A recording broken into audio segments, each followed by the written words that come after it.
Hi, and welcome to Cicero's Guide on Creating Integration System Users, or ISUs. Let's jump in. What is an ISU? Glad you asked.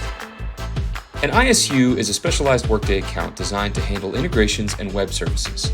But, unlike your regular accounts, ISUs are system users, which means they don't belong to a person.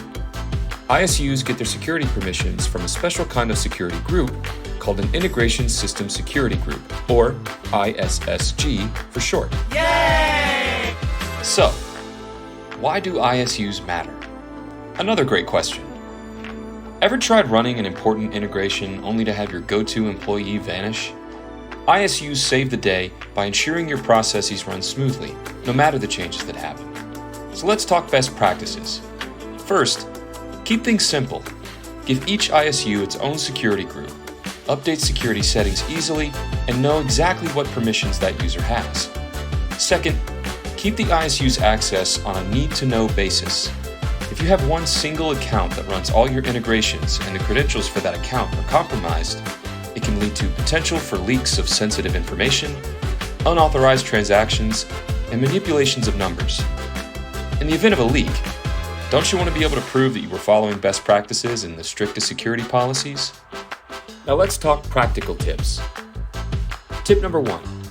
Stick with one security group and ISU per integration. It might feel like a chore if you've got heaps of them, but trust us, it's so worth it. Tip number 2.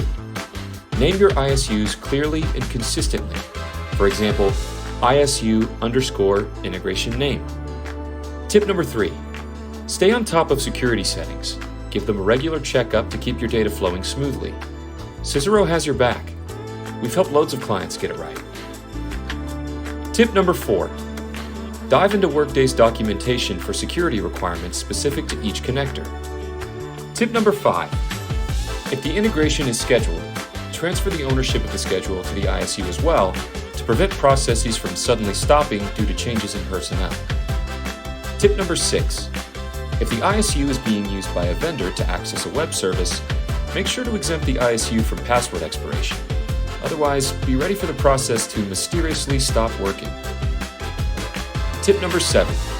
Stay consistent and create an ISU and ISSG every time you build a new integration, so you're not knee-deep in integrations without ISUs. Thanks for hanging out with us. For more tips or hands-on help with your Workday setup, visit www.cicero.com or give us a shout at sales@cicero.com. Cicero. Advance the solution. Empower your people.